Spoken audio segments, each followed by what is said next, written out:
नमस्कार दोस्तों, स्वागत है आप सभी का। इस वीडियो में हम बात करेंगे अर्थगंगा के बारे में। अर्थगंगा एक सेंट्रल गवर्नमेंट की स्कीम है। ये स्कीम 6 की एरियाज पे काम करेगी। गंगा रिवर के आसपास टूरिज्म को बूस्ट करने की, लिवलीहुड जनरेट करने की, हार्ट्स को बनाने की, वाटर गवर्नेंस की, वेस्ट वाटर ट्रीटमेंट की और इन सारी चीज़ों में पीपल्स की पार्टिसिपेशन कैसे बढ़ाई जाए। तो इस वीडियो में हम बात करेंगे कि अर्थगंगा है क्या, कैसे ये इन 6 की एरियाज पर काम करेगी और इससे क्या क्या फायदे होंगे। तो करंट अफेयर पर्सपेक्टिव से काफ़ी इंपॉर्टेंट वीडियो है। आप इस वीडियो को अंत तक देखिएगा। चैनल पर नए हो तो सब्सक्राइब अवश्य कर लीजिएगा। तो चलिए शुरुआत करते हैं। देखिए, अभी हाल ही में मिस्टर अशोक कुमार, जो कि national commission for clean Ganga के डायरेक्टर जनरल हैं, उन्होंने पार्टिसिपेट किया वर्ल्ड वाटर वीक 2022 में, जो हुआ स्टॉकहोम में। यहाँ पे उन्होंने हाईलाइट किया अर्थगंगा मॉडल के बारे में। गंगा रिवर की जो इम्पोर्टेंस है उसके ऊपर स्ट्रेस करते हुए इन्होंने कहा कि अर्थगंगा प्रोजेक्ट के तहत हमारा एम है कि हमारे भारत की जो जीडीपी है उसमें गंगा बेसिन से 3% उसका हिस्सा लिया जाए। यानी गंगा बेसिन से जो भी कमाई है या जो भी चीज़ें हैं वो हम आगे देखेंगे, जो 6 की एरियाज हैं वो कंट्रीब्यूट करें जीडीपी का 3%। ये हमारा एम है और इसके लिए हम काम कर रहे हैं। तो इसलिए सवाल आता है कि अर्थगंगा प्रोजेक्ट असल में है क्या और हमारी सेंट्रल गवर्नमेंट का क्या प्लान है जिससे वो जीडीपी का 3% हिस्सा गंगा बेसिन से लाना चाहती है। देखिए दोस्तों, अर्थगंगा का कंसेप्ट सबसे पहले हमारे प्रधानमंत्री श्री नरेंद्र मोदी जी ने दिया था पहली नेशनल गंगा काउंसिल में 2019 में, जो हुई थी कानपुर में। यहाँ पे उन्होंने लोगों से कहा था कि आज समय है कि हम नमामि गंगे से शिफ्ट हो जाएं अर्थगंगा की तरफ। नमामि गंगे एक फ्लैगशिप प्रोजेक्ट है जिसका एम है गंगा रिवर को क्लीन करना। अर्थगंगा एक सस्टेनेबल डेवलपमेंट इनिशिएटिव है पूरे के पूरे रिवर नेटवर्क का और उसके सराउंडिंग रीजन्स का। तो हमारे प्रधानमंत्री ने कहा कि अब समय है कि नमामि गंगा से शिफ्ट होकर हम अर्थगंगा की तरफ चलें। यानी कि अब हम अपनी गंगा मैया को, गंगा रिवर को क्लीन तो करें, लेकिन क्लीन करने के साथ साथ गंगा रिवर और उसके आसपास के जो सराउंडिंग रीजन्स हैं उनकी सस्टेनेबल डेवलपमेंट के ऊपर भी काम करें, ताकि उससे रेवेन्यू भी जनरेट हो सके और वहाँ के जो लोग हैं वहाँ पे एम्प्लॉयमेंट भी जनरेट हो सके। कैसे, वो हम आगे देखते हैं। अब अर्थगंगा के तहत गवर्नमेंट के काफ़ी डेवलपमेंट प्रोजेक्ट्स का प्लान है ताकि इकोनॉमिक एक्टिविटीज़ को प्रमोट किया जाए पूरे के पूरे रिवर नेटवर्क में। तो ये जो अर्थगंगा प्रोजेक्ट है इसका एम है इकोनॉमिक एक्टिविटी को रिजुविनेट करना गंगा रिवर के आसपास।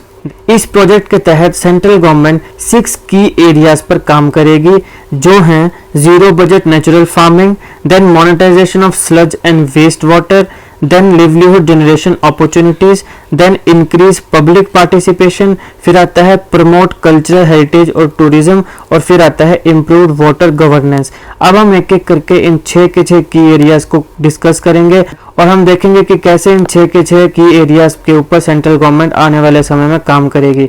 तो सबसे पहले बात करते हैं जीरो बजट नेचुरल फार्मिंग की। इसके तहत सेंट्रल गवर्नमेंट का प्लान है कि जो गंगा रिवर है उसके 10 किलोमीटर आसपास केमिकल फ्री फार्मिंग की जाए। इसमें किसानों को प्रोत्साहित किया जाएगा कि जो गाय का गोबर है उसको वो नेचुरल फर्टिलाइजर की तरह यूज करें अंडर गोवर्धन स्कीम। तो ये स्कीम भी आप याद रखें। और कैसे जीरो बजट नेचुरल फार्मिंग को बढ़ाया जाएगा, गंगा के आसपास जो 10 किलोमीटर का एरिया है इर्द गिर्द, वहां पे केमिकल फ्री फार्मिंग हो, जहां पे प्रोत्साहित किया जाए किसानों को कि गोबर का यूज करें फर्टिलाइजर के तौर पे अंडर गोवर्धन स्कीम। फिर आता है monetization of sludge and waste water. देखिए, जो स्लज और वेस्ट वाटर है उसकी ट्रीटमेंट कराई जाए और उस ट्रीटमेंट का जो वाटर है वो फर्दर इरिगेशन और इंडस्ट्री में यूज किया जाए। इसके साथ साथ जो रिवर से वाटर ट्रीट किया जाएगा उसको अर्बन लोकल बॉडीज में भी सप्लाई किया जाएगा रेवेन्यू जनरेशन के लिए। देन हमारे पास आता है लिवलीहुड जनरेशन अपॉर्चुनिटीज। कैसे, एंटरप्रेन्योरशिप और लिवलीहुड अपॉर्चुनिटीज को जनरेट करके। अब ये कैसी होंगी, देखिए जो गंगा है इसके इर्द गिर्द जो लोग रहते हैं उनके बीच में एंटरप्रेन्योरशिप जगाई जाए, लिवलीहुड अपॉर्चुनिटीज बढ़ाई जाए। कैसे हाट बना के, हाट आप जानते हैं जैसे हम मंदिर में जाएं तो छोटे छोटे जो दुकानें होती हैं उनको हाट कहते हैं, और वैसे भी जैसे ट्राइबल हाट लगते हैं, इस प्रकार के फंक्शंस भी होते हैं। तो हाट बनाए जाएं, छोटी छोटी दुकानें, जहाँ पे जो लोकल पीपल हैं गंगा के आसपास रहने वाले, वो आयुर्वेदिक प्लांट्स बेचें, हर्ब्स बेचें, देन आयुर्वेदिक प्रोडक्ट्स बेचें, और बाकी लोकल प्रोड्यूस जो होगा उस एरिया का उनको बेचें और पैसा कमाएं। तो इस प्रकार से एंटरप्रेन्योरशिप और लिवलीहुड अपॉर्चुनिटी जनरेट की जाए गंगा के आसपास। फिर आता है पब्लिक पार्टिसिपेशन। देखिए ये डेवलपमेंट हमें चाहिए सस्टेनेबल डेवलपमेंट, तो गंगा रिवर के आसपास सस्टेनेबल डेवलपमेंट की जाए इकोनॉमिक पार्टनरशिप्स और रिलायंस के तहत, जब अलग अलग स्टेक होल्डर्स एक दूसरे के साथ आएंगे, हाथ मिलाएंगे, जिसमें गवर्नमेंट भी होगी, सेंट्रल गवर्नमेंट, स्टेट गवर्नमेंट, वहाँ पे बिजनेसमैन भी होंगे, इंडस्ट्रियलिस्ट भी होंगे, बाकी जो स्टेक होल्डर्स हैं वो भी होंगे, और साथ साथ में जनता भी होगी। इन सारों की पार्टिसिपेशन से सस्टेनेबल डेवलपमेंट जो है वहाँ पे वो की जाए गंगा रिवर के आसपास। फिर आता है कल्चर, हेरिटेज और टूरिज्म को प्रमोट करना। गंगा रिवर के आसपास कल्चर, हेरिटेज और जो टूरिज्म है उसको बूस्ट किया जाए। किस प्रकार का टूरिज्म, जैसे कि बोट टूरिज्म, फिर adventure sports, then yoga activities, इन सबको बढ़ाया जाए ताकि कल्चर, हेरिटेज और टूरिज्म भी प्रमोट हो, और इसका इवेंचुअली उस एरिया के डेवलपमेंट में भी फ़ायदा होगा और वहाँ के आसपास के जो लोग होंगे उनमें भी फ़ायदा होगा, काफ़ी एम्प्लॉयमेंट अपॉर्चुनिटीज़ भी जनरेट होंगी। फिर आता है वाटर गवर्नेंस को इम्प्रूव करना। देखिए जितने भी लोकल गवर्नमेंट बॉडीज़ हैं, चाहे वो आपकी गवर्नमेंट बॉडीज़ हों या फिर आपके पास जैसे म्यूनिसिपैलिटीज़ हों, पंचायत हों या बाकी कोई एजेंसीज हों, ये सारे के सारे इंश्योर करें वाटर गवर्नेंस को। कैसे? इंस्टीट्यूशंस को बना के, बाय सेटिंग अप इंस्टीट्यूशंस जो कि सस्टेनेबल डेवलपमेंट इंश्योर करें रिवर की और उसके आसपास के एरियाज़ की। ऐसी डेवलपमेंट जिससे रिवर को भी नुकसान ना हो, लोगों की एम्प्लॉयमेंट भी जनरेट हो, वहाँ की डेवलपमेंट भी हो और प्रकृति को भी नुकसान ना हो। तो इस प्रकार की डेवलपमेंट की जाए जितने भी गवर्नेंस बॉडीज और एजेंसीज हैं उनके द्वारा, कैसे इंस्टीट्यूशंस को बना के जो कि उन पूरी की पूरी डेवलपमेंट को भी देखे, कार्यों को देखे और किस प्रकार से उनको और ज़्यादा बेहतर बनाया जा सकता है और जल्दी किया जा सकता है उसको भी देखे। तो ये है पूरा का पूरा अर्थगंगा। हमने इसमें 6 के 6 की एरियाज को अच्छे से डिस्कस किया कि किस प्रकार से सेंट्रल गवर्नमेंट इन सारे के सारे एरियाज को नमामि गंगा प्रोजेक्ट के तहत काम करेगी। देखिए नमामि गंगा तो मैंने जैसे बता दिया कि गंगा की सफाई है, और अर्थगंगा यानी गंगा के आसपास के रीजन्स को कैसे डेवलप किया जाए वो है। अब मैंने आपको बताया मिस्टर अशोक कुमार जो कि डायरेक्टर जनरल हैं national mission for clean Ganga project के, उन्होंने अर्थगंगा प्रोजेक्ट को हाईलाइट किया वर्ल्ड वाटर वीक के कार्यक्रम में। तो अब हम देखते हैं वर्ल्ड वाटर वीक है क्या। देखिए पूरी दुनिया में जो वाटर की क्राइसिस है उसके लिए कंजर्वेशन कितनी ज़रूरी है वाटर की, उसके ऊपर फोकस करते हुए वर्ल्ड वाटर वीक को सेलिब्रेट किया जाता है हर साल। इसमें हर साल एनुअल कॉन्फ्रेंस होती है ग्लोबल वाटर इश्यूज के ऊपर।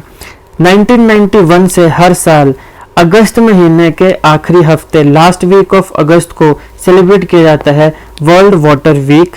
इसमें अलग अलग देशों से पूरी दुनिया के एक्सपर्ट्स, एक्टिविस्ट और जितने भी साइंटिस्ट हैं वो सारे इकट्ठा होते हैं, वार्तालाप करते हैं, बातचीत करते हैं, और पूरी दुनिया जो इस समय शॉर्टेज ऑफ वाटर के जो क्राइसिस है उससे फेस कर रही है, उन चैलेंजेस को कैसे टैकल किया जाए, क्या पॉलिसीज बनाई जाएं, किस प्रकार की पॉलिसीज बनाई जाएं और उन्हें कैसे इम्प्लीमेंट किया जाए, इन सब बातों के ऊपर फोकस करते हैं, वार्तालाप करते हैं। वर्ल्ड वाटर वीक इसको ऑर्गेनाइज करता है स्टॉकहोम इंटरनेशनल वाटर इंस्टीट्यूट। ये आपने याद रखना है, स्टॉकहोम इंटरनेशनल वाटर इंस्टीट्यूट। तो इस साल के वर्ल्ड वाटर वीक 2022 की थीम है seeing the unseen the value of water. Directly question पूछ लिया जा सकता है। अब देखिए वर्ल्ड वाटर वीक जो है ये 3 की एस्पेक्ट्स के ऊपर फोकस करता है। Value of water among people for development, development के लिए जो वाटर की वैल्यू है, इंपॉर्टेंस है, वो बताई जाए पीपल्स को, लोगों को। Then value of water with regards to nature and climate change, हमारी नेचर और क्लाइमेट चेंज को बचाने के लिए किस प्रकार से वाटर इंपॉर्टेंट है, इसकी क्या इंपॉर्टेंस है, क्या वैल्यू है, वो बताई जाए। एंड देन इकोनॉमिक और फाइनेंशियल वैल्यू ऑफ वाटर, पानी की जो इकोनॉमिक और फाइनेंशियल वैल्यू है वो बताई जाए। पानी आने वाले समय में महंगा हो जाएगा। अभी भी आप देखिए कि जब घर पे होते हैं तो नलके ऐसे ही चले हुए हैं, पानी वेस्ट हो रहा है, लेकिन घर के बाहर कहीं घूमने जाओ बिस्लरी तक की बोतल छोटी 20 रुपए की आती है, यानी बिना पैसे से पानी नहीं मिल रहा है। और ये तो मैं आपको एक छोटा सा एग्जांपल दे रहा हूँ इस लाइन को समझाने के लिए कि इकोनॉमिक और फाइनेंशियल वैल्यू ऑफ वाटर का मतलब क्या हुआ। वैसे अगर आप देखो तो जैसे मान लो राइस कल्टीवेशन है, वीट कल्टीवेशन है, वेजिटेबल्स हैं, है ना, तो इन सब के लिए हमें वाटर चाहिए। अब मान लो वाटर ही नहीं होगा तो राइस कल्टीवेशन नहीं होगी, तो हमें फिर डिपेंडेंट बनना पड़ेगा किसी और देश से, तो कितना पैसा जाएगा यहाँ। ये भी तो इकोनॉमिक और फाइनेंशियल वैल्यू है वाटर की। तो ये सारी की सारी चीज़ें जो हैं ये इसके 3 की एस्पेक्ट्स होते हैं वर्ल्ड वाटर वीक के। तो ये थे इस टॉपिक का एनालिसिस। आई होप आपको ये टॉपिक समझ आया हो। मैंने कोशिश करी है कि एनिमेशंस के माध्यम से आपको हर एक टॉपिक को इन डेप्थ समझाया जाए। अगर आपको इस लेक्चर की PDF चाहिए होगी तो हमारे टेलीग्राम चैनल में जुड़िएगा। टेलीग्राम चैनल का लिंक मैं डिस्क्रिप्शन में दे दूंगा। इसमें आपको करंट अफेयर और स्टैटिक जीके भी मिलेंगे PDF के साथ साथ, जो आपके एग्जामिनेशन के लिए काफ़ी इंपॉर्टेंट है। अगर आपको वीडियो अच्छी लगी तो लाइक करिएगा, शेयर करिएगा और ऐसे जीके वीडियोज़ के लिए हमारा चैनल सब्सक्राइब करिएगा। Thank you for watching.